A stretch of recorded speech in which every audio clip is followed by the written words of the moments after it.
Saludos, les habla Ana Beatriz de Cita Divina y seguimos con el estudio de Malaquías.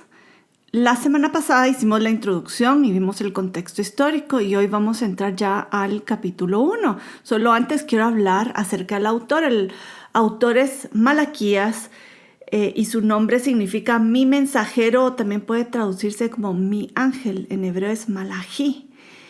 Pero existe la duda si este nombre, Malaquías, es nombre propio o simplemente se refiere a mi mensajero, al mensajero que va a escribir este libro. ¿Y por qué se tiene esta duda? Porque cuando se presenta el nombre, es la palabra profética de este Malaquías, no se menciona linaje, Malaquías hijo de, ni siquiera se menciona su tribu. Entonces hay dudas con respecto a esto. Puede ser que el mensajero, porque es el mensajero de Dios o mi mensajero, pueda referirse como a como que él quiera mantenerse anónimo. Y otros dicen, pero eso solo son suposiciones, que el autor era Esdras o Mardoqueo, otros dicen que Nehemías, pero esto realmente no sabemos a ciencia cierta si eso fue, sino solo son comentarios o suposiciones. Pero lo que es interesante es que el autor básicamente aparece como alguien misterioso, sin linaje. Y realmente esto es muy significativo porque si uno compara los libros de la Biblia, este libro de Malaquías tiene la mayor proporción de citas directas de Dios. Algunos han calculado, ¿verdad?, el número de palabras, el número de letras, y calculan que el 85% de Malaquías es palabra de Dios. Él está citando a Dios. Entonces, realmente aquí esta persona que escribió esto lo recibió directamente de Dios y lo está transmitiendo. Así que él está funcionando, como su nombre lo indica, como el mensajero de Dios.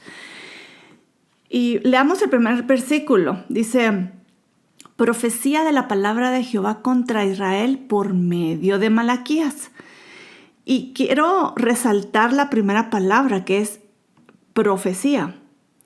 Y esta es una forma diferente de expresarse la palabra profecía como en otros lugares de la Biblia, pero en este caso en especial se usa en hebreo la palabra masá, que también significa carga. De hecho, algunas traducciones, tal vez ustedes tienen diferentes traducciones en sus casas y pueden ver que algunos dirán profecía de la palabra de Jehová y otros van a decir carga de Jehová. Porque esta profecía es diferente a todas las demás. Es un tipo de profecía que se llama carga y es el mensaje más severo. Es como una advertencia, es como un llamado de atención. Es un mensaje que tiene gran peso. Y quiero explicar algo porque es interesante cómo cuando cae esta profecía o esta carga encima de los hombros de un profeta, el profeta es casi como que literalmente sintiera un peso espiritual y no va a sentirse cómodo, no se va a aliviar hasta que lo transmita.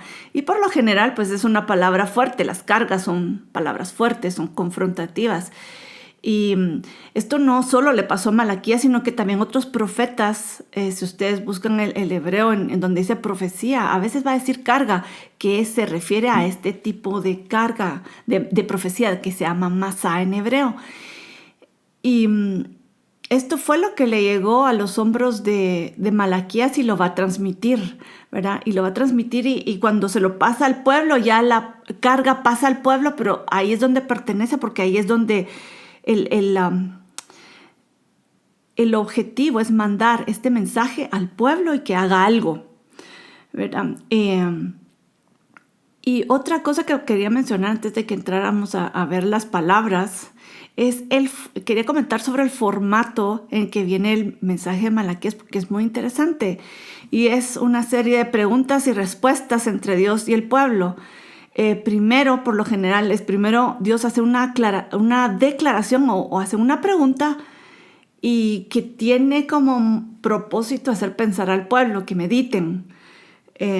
Y evidentemente aquí en Malaquías vemos que en este patrón Dios quiere llevar al pueblo a romper paradigmas falsos en los que han caído y que los han llevado a desviarse. Entonces primero comienza con una declaración o una pregunta, después el pueblo reacciona y responden con otras preguntas, porque no entienden ¿por qué me estás diciendo eso? Le dicen al Señor, y vamos a ver, ese es el patrón que sigue, ¿verdad? En varias instancias. Y por último viene la aclaración de Dios.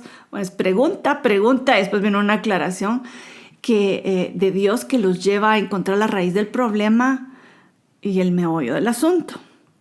Y a lo largo de este libro vamos a ver que el pueblo de Dios se ha desviado por paradigmas falsos, por mentalidades torcidas que se han desviado y están dañando las vidas del pueblo de Dios y están afectando también su relación con Dios. Y las palabras proféticas de Malaquías vienen a corregir y aclarar ciertos malos entendidos o estos paradigmas que les mencionan porque necesitan ser corregidos. Y aunque estos mensajes fueron dirigidos al pueblo judío hace miles de años, también hablan mucho al pueblo de Dios en el presente, y esto lo vamos a ir viendo conforme vayamos avanzando en el estudio.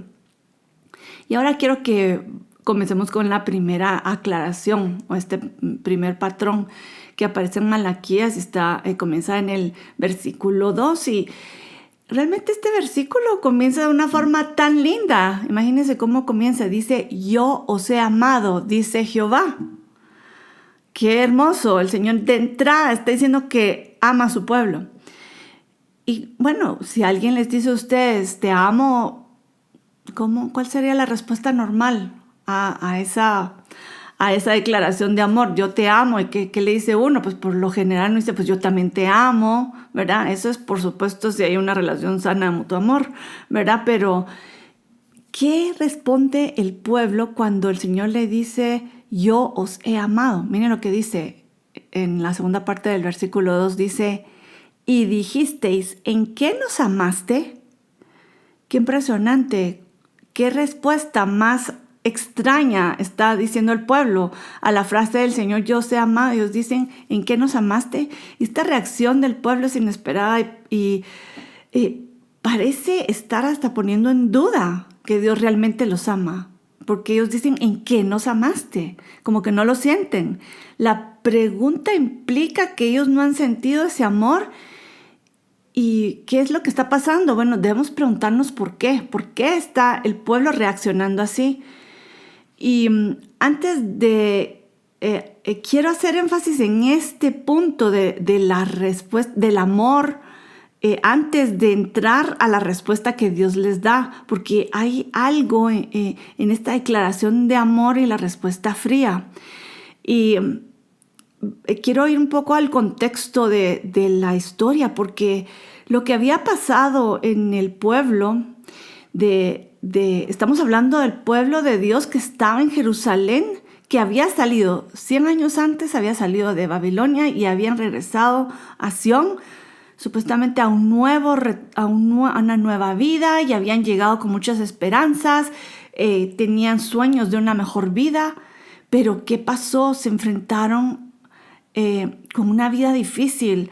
En lugar de tener abundancia, tenían escasez, estaban enfrentando muchos obstáculos y los retornados es evidente que estaban decepcionados.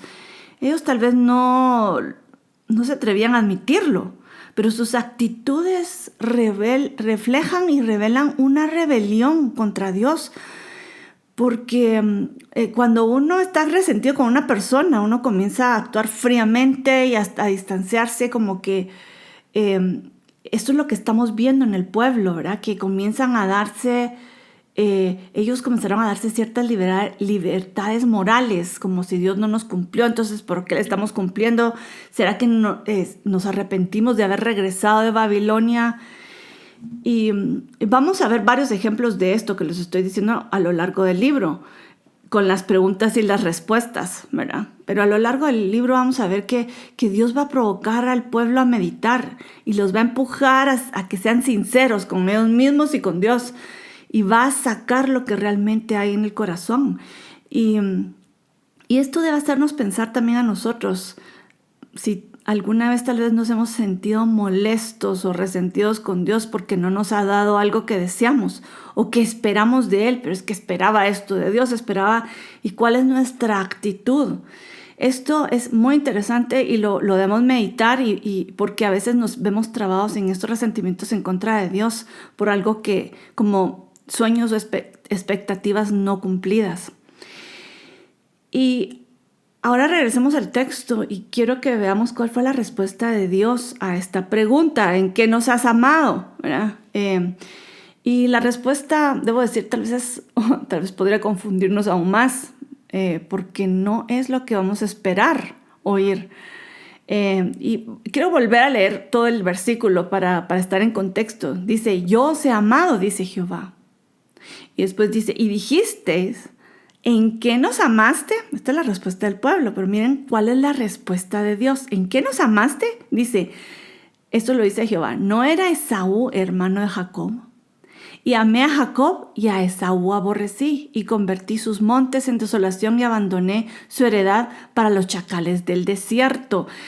¿Qué respuesta es esta? La respuesta de Dios, bueno, tal vez podríamos traducir, nos choca oír que amé a Jacob y a Esaú aborrecí. Tal vez se podría traducir también como escogí a Jacob y rechacé a Esaú. Y cuando leemos esta frase, seguramente les pasa, porque la mayoría de las personas les pasa cuando oye esta frase, uno dice, pero Esaú, ¿por qué Dios odió o aborreció a Esaú? ¿O por qué rechazó a Esaú? Ese es donde se nos va la mente y les quiero decir, ya vamos a hablar de eso, pero primero quiero que nos concentremos en el mensaje que necesitaba oír Judá. Este es el mensaje a Israel, al pueblo de Dios, que hizo una diferencia entre Jacob y Esaú, entre Israel y todos los demás pueblos. Dios hizo una diferencia. Y ya vamos a llegar al punto de por qué a Esaú aborrecí, pero primero quiero que veamos cuál realmente es la respuesta. Está enfocada en que os amé, y la respuesta es en que yo te escogí, aún sobre tu hermano gemelo. Ellos necesitaban recordar que ellos son el pueblo de Dios. Y esto es lo que dice Isaías 41 del 8 al 9, dice, pero tú, Israel, siervo mío, Jacob, a quien he escogido, descendiente de Abraham, mi amigo. Ahí ya va una razón por la que fue escogido, descendiente de Abraham, mi amigo. Tú, a quien tomé de los confines de la tierra y desde sus lugares más remotos te amé y te dije, mi siervo eres tú. Yo te he escogido, no te he rechazado. ¿A quién está hablando? A Israel, a Jacob. Mi siervo eres tú, yo te he escogido, no te he rechazado. La pregunta realmente que nos debemos de hacer no es por qué rechazó a Esaú, sino por qué escogió a Israel. Y lo escogió para ser un pueblo especial, como dice Deuteronomio. Vamos a leer capítulo 7, del 6 al 8, y dice, porque tú eres pueblo santo para Jehová tu Dios. Jehová tu Dios te ha escogido para hacerle un pueblo especial, más que todos los pueblos que están sobre la tierra. Porque él era maravilloso, no. Aquí que dice, no por ser vosotros más que todos los pueblos os ha querido Jehová y os ha escogido, pues vosotros erais el más insignificante de todos los pueblos, sino por cuanto Jehová os amó y quiso guardar el juramento que juró a vuestros padres.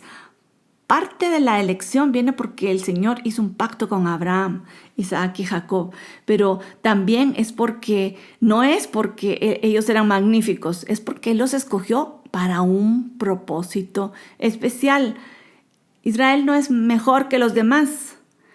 La diferencia no es lo que ellos ya han hecho, sino lo que Dios hará con ellos y a través de ellos. La elección es para propósitos de Dios, no porque se lo merezcan, no porque ellos fueron mejores. Y Israel es una nación a través de quienes Dios se manifestará al mundo de diferentes formas. Y la más especial de estas formas va a ser que a través de este pueblo, Israel, va a venir el Mesías, y quien va a salvar al mundo. Lo que importa en cuanto a la elección no es tanto que ellos sean lindos, Israel, Jacob, sino que Dios es bueno y tiene un propósito especial. El propósito es lo que hace la diferencia entre escoger o rechazar. Y Pablo hace referencia a esta escritura en Malaquías. Él dice que la elección no tiene que ver con lo que cada uno hizo, sino que fue una decisión de Dios. Y quiero leerlo porque esto aclara el punto. Dice Romanos 9, del 10 al 13. Dice, cuando Rebeca concibió de uno, de Isaac nuestro padre, pues no habían aún nacido, ni habían hecho aún ni bien ni mal, para que el propósito de Dios conforme a la elección permaneciese, no por las obras, sino por el que llama. Entonces, nadie había hecho ni bueno ni malo. En ese momento se dijo, el mayor servirá al menor. Y como está escrito, a Jacob amé, mas a Esaú aborrecí. Qué interesante, no habían ni hecho ni mal ni bien y ya fueron un escogido y otro no fue escogido. Y la pregunta que debemos hacernos es la que Pablo hace a continuación en Romanos 9, el versículo 14. Miren lo que dice, ¿qué pues diremos? ¿Que hay injusticia en Dios? Y Pablo responde, en ninguna manera. Pues a Moisés dice, tendré misericordia al que yo tenga misericordia y me padeceré del que yo me compadezca, así que no depende del que quiere ni el que corre, sino de Dios que tiene misericordia. Nosotros a veces, y tengo que decirlo así porque nosotros decimos, pero qué injusto fue que a Jacob amó más a Esaú aborrecí. Y nosotros decimos, qué injusto. ¿Quién le dice a quién? El hombre le dice a Dios que es injusto. Y eso es donde nos perdemos, creo yo. Porque nosotros no tenemos todas las medidas que Dios tiene. Nosotros no conocemos a las personas, no conocemos que Él sabe el futuro y el presente. No entendemos por qué a uno va a elegir y a otro no. Lo que tenemos que saber es que Dios no es injusto. Y si nosotros decimos que Dios es injusto, no lo conocemos. Y aquí quiero que vayamos a un versículo en Romanos 11, porque realmente a veces nos encontramos con estas cosas que parecen injustas, pero si vienen de Dios, los hombres hacemos muchas cosas injustas, pero Dios no hace nada injusto. ¿Y quiénes somos nosotros para decirle a Dios que es injusto? ¿Por qué? Porque nosotros no lo entendemos a Él y no entendemos nada. Realmente no tenemos todos los elementos de juicio que Dios tiene. Y entonces quiero leerlos Romanos 11, 33 al 36 dice, miren lo que dice el Señor, dice, oh profundidad de las riquezas de la sabiduría y de la ciencia de Dios, cuán insondables son sus juicios e inescrutables sus caminos, porque ¿quién entendió la mente del Señor? ¿O quién fue su consejero? ¿Quién puede entender la mente de Dios? No podemos entender la mente de Dios. Y esto mismo también lo explica Isaías en el capítulo 55, versículos 8 y 9. Dice, porque mis pensamientos no son vuestros pensamientos, ni vuestros caminos mis caminos, declara el Señor. Porque como los cielos son más altos que la tierra, así mis caminos son más altos que vuestros caminos y mis pensamientos más que vuestros pensamientos. Al final debemos darnos cuenta que solo Dios sabe lo que hace y lo que Él hace es bueno y es justo, aunque no lo entendamos. Y lo que Dios hace es que nos invita a que confiemos en Él, sabiendo que Él es perfecto y que le amemos por quien Él es y no por lo que entendemos, lo que quisiéramos, ni mucho menos por lo que nos puede dar, porque hay mucha gente que está viendo la mano de Dios y dice, ¿qué me das? ¿Qué me das? ¿Por qué no volteamos a ver su rostro y le decimos te amamos por quien tú eres, no por lo que nos das con tu mano? Ese es el reto de nosotros. Amar a Dios por quien Él es, no por lo que creamos que nos puede dar. Y esto no quiere decir que no tratemos de entender a Dios, porque eso no es así. La Biblia está de punta a punta explicándonos la mente de Dios y el corazón de Dios. Que lo podamos entender plenamente, o sea, tenemos que entender que no vamos a entenderlo, pero eso no quiere decir que no tratemos de entenderlo, porque Él nos está invitando a tener una relación con Él y que lo tratemos de entender, que lo vayamos conociendo, aunque sea poco a poco. Y esto es parte también de lo que quiero a hablar acerca de Esaú, porque hay razones por las que Dios rechazó a Esaú también. A Jacob amó y a Esaú rechazó, ¿verdad? Pero no lo hizo exactamente, o sea, a Jacob no lo escogió porque era perfecto, ni al otro porque era completamente imperfecto. O sea, todos tenían sus pros y sus contras, pero Esaú sí tuvo una reacción, una actitud que quiero resaltar porque el mismo Malaquías lo resalta, ¿verdad? ¿Cuál era la actitud de Esaú? Y por eso es que al final Dios lo rechazó y ya no regresó de eso, porque a veces Dios nos pone límites y podemos regresar a Él, pero Esaú, aunque tenía la puerta abierta, él nunca quiso.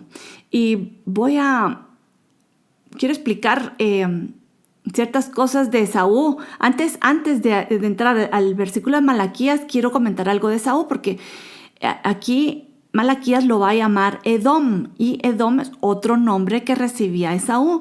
Y Edom viene de la palabra Adom. Esto está en Génesis 36 del 1 al 8, esa es la referencia. Y no lo voy a leer, si nosotros se los doy por si lo quieren buscar, pero Edom entonces era otro nombre de Esaú, y Adom quiere decir rojo. ¿Y por qué se le llamaba rojo a Esaú? Porque, bueno, resulta que era pelirrojo. Pero también la Biblia en Génesis 25, 29 al 34 habla de otra razón por la que se le llamó rojo a Edom. Y es porque él vendió su primogenitura a cambio de un plato de lentejas rojas. Y ahí lo dice la Biblia. Y por esa razón se le llamó Edom. Ok, ahora aclarando esto, veamos lo que dice Malaquías acerca de Edom, es decir, Esaú. Y dice en el versículo 4, dice, cuando Edom dijere, nos hemos empobrecido, pero volveremos a edificar lo arruinado, así ha dicho Jehová de los ejércitos, ellos edificarán y yo destruiré, y les llamarán territorio de impiedad y pueblo contra el cual Jehová está indignado para siempre. Uno siente la molestia de Dios en contra de Edom. ¿Qué es lo que está diciendo Edom? Está diciendo, bueno, nos vamos a empobrecer porque están actuando mal, salieron del propósito de Dios, pero ellos que dicen, bueno, nos empobrecemos, pues volvemos a hacer lo mismo y se nos edificamos y los van a destruir lo edificado, pues volveremos a edificar. Este es un reto, es una actitud de reto hacia Dios, de que si viene ruina como consecuencia del pecado, Esaú dice, no me voy a arrepentir, sino que voy a volver a hacer lo mismo hasta para siempre, y no me importa lo que Dios piense, yo voy a hacer lo que se me da la gana, y no hay arrepentimiento. Eso es lo que estamos viendo acá de Esaú. Y en la Biblia, a lo largo de la Biblia, vemos que Esaú nunca quiso vivir bajo las normas de Dios. Por ejemplo, él se casó con mujeres cananeas, en contra de la voluntad de sus padres y de Dios. Él menospreció la primogenitura, la vendió por un plato de lentejas porque no lo apreciaba hasta después, cuando ya le iban a dar la herencia, ¿verdad? Ahí sí. Él es un hombre carnal, un hombre que quiere lo inmediato. Y también la Biblia nos dice que él se fue a vivir al desierto. ¿Por qué? Porque él prefería ser rey del desierto que un forastero en la tierra que Dios le había dado a su familia. Él no quería nada que ver con Dios. Y Esaú salió de la tierra prometida para hacer su propia voluntad. Y la realidad es que uno no puede huir de Dios, porque Jehová es Dios de toda la tierra. Y aunque uno vaya hasta los confines de la tierra, ahí va a estar Dios. Y esto es lo que refleja el siguiente versículo. Malaquías 1:5 dice, y vuestros ojos lo verán y diréis, sea Jehová engrandecido más allá de los límites de Israel. Aunque Jehová es Dios de Israel, Él es Dios también de toda la tierra. Y aunque Esaú se vaya fuera a la tierra prometida, hasta allá lo va a visitar Dios. Y es interesante porque Esaú y Jacob venían de la misma familia, pero cada uno siguió un camino muy diferente. Uno se apartó de Dios y el otro hermano escogió a Dios, y él fue escogido por Dios para ser un pueblo especial. Por eso cuando el pueblo de Dios comenzó a desviarse, es decir, Jacob, lo que estamos leyendo ahorita en Malaquías, Judá, que el Señor les va a llamar la atención. ¿Por qué? Porque son sus hijos. Y está diciendo, se están desviando, los voy a corregir. Y a través de Malaquías los va a llamar a reaccionar y a regresar a vivir como Dios manda. Y aquí nos vamos a quedar por el momento en el estudio de Malaquías. Y en la próxima semana concluiremos el primer capítulo y les recomiendo que lo lean y que comiencen a meditar sobre la palabra que el Señor nos da en este capítulo, porque no solo es para los judíos de antaño, sino también el mensaje es para nosotros. Nos vemos hasta entonces y les deseo bendiciones a todos. Hasta la próxima.